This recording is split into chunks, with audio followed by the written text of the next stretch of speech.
आजकल इंडिया में 90% कहें या 95 कहें, लोग इसलिए ज़्यादा परेशान हैं यार क्योंकि वो दिखावा कर रहे हैं।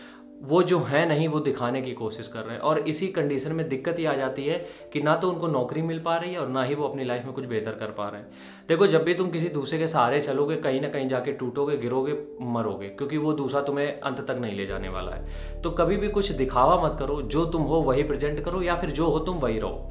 कभी भी हम भी बोलते हैं कि अगर शौक हर आदमी का होता है यार, हमें भी शौक है, जैसे कि टैटूज़ का शौक है मैं बहुत ज़्यादा, तो वो हम किसी को दिखाने के लिए नहीं बनाते, क्योंकि हम वो इस तरीके से बनाते हैं वो किसी को दिखे ही ना, सिर्फ हमें दिखे। तुम लोगों को भी नहीं दिख रहा होगा, ये बना है देखो, ठीक है। तो हमें शौक है इसका, लेकिन ये शौक मेरा खुद के लिए, हमें किसी को नहीं दिखाना है। हम बॉडी बिल्डिंग करते हैं, लोगों को लगता है हम दिखाने के लिए कर रहे हैं, लेकिन हमें कोई मतलब नहीं। हम जब कपड़े पहनते हैं तो वो इतने लूज होते हैं कि किसी को समझ में भी नहीं आता कि मेरी बॉडी। जो तुम्हें करना है वो अपने लिए करो, और यकीन मानो जब तुम अपने लिए कुछ अपनी ग्रोथ के लिए करना चालू कर देते हो ना, लोगों को ऑटोमेटिक वो दिखने लगता है। जैसे कि अब हम बॉडी बिल्डिंग कर रहे हैं, हमें नहीं मतलब यार कोई देख रहा है कोई नहीं देख रहा है, लेकिन फिर भी जब भी हम किसी भी जिम में एंटर करते हैं 4-5 लोग हमसे थोड़े बहुत सजेशन लेने आते ही है, और यकीन मानो उसमें खुशी होती है। अब हम कहने को कह दें कि कोई फर्क नहीं पड़ता, लेकिन खुशी होती है, ठीक है। इसी तरीके से तुम लोगों को भी हम अगर बताएं, तुम लोग अपनी कोई एक स्किल पकड़ लो, या फिर कोई भी एक ऐसा काम, या फिर पढ़ाई हम कह रहे हैं, इतना बुरी तरीके से उसको करो, इतना घुस के उसको करो ताकि उसमें तुम्हें इतनी ज़्यादा चीज़ें मिल जाएं ताकि तुम्हें उसका कॉन्फिडेंस ना रहे अपने अंदर, मतलब कि उसका दिखावा ना रहे कि हमें इसके बारे में भी बताना है। क्योंकि अगर जो चीज़ तुम्हें दिखानी पड़ जाए, इसका मतलब तुम्हारी वो कमजोरी है। समझना मेरी बात को हम क्या कह रहे हैं। जिस चीज़ को भी तुम्हें दुनिया के सामने प्रेजेंट करना पड़ जाए जानबूझ के, इसका मतलब वो तुम्हारी कमजोरी है।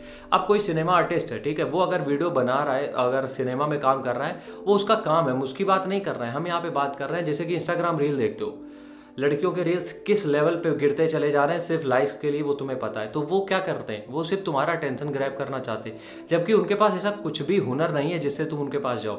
उनके पास जो चीज़ें हैं वो प्रकृति ने या फिर भगवान ने अपने आप दी है, वो उन्होंने उसमें कुछ उनका हाथ नहीं रहा है। तो जो चीज़ खुद से मिल गई है उसको दिखाने का भी कोई मतलब है नहीं। तो तुम लोगों से भी हम ये कह रहे हैं, जितना हो सके ग्राउंडेड रहो, जितना हो सके ग्राउंडेड रहो, और जितना हो सके पैसे को सेव रखो।